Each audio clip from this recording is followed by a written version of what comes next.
Deyirlər ki, çox adamlar, kişilər kadınlarından qorxur. Yəqin burada oturanlardan da var. Niye qorxur?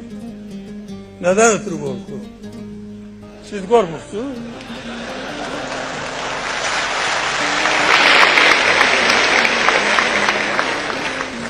Niye korkur? Neden ötürü korkur?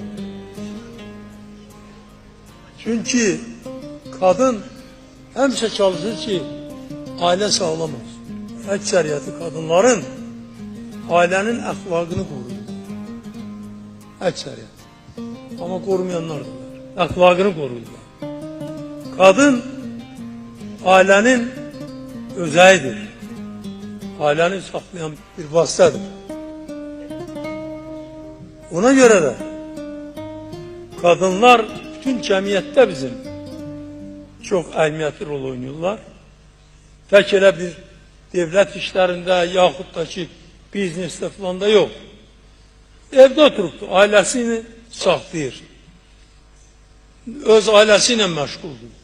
Ama onun da hizmeti ondan ibarettir ki onun uşaqları sağlam böyüsünler. Hizmet ondan ibarettir ki onun eri gedib işkiye koşulmasın. Onun nihayet yoldaşı pis yola düşmesin. Bak bunlar hamısı kadınların ailede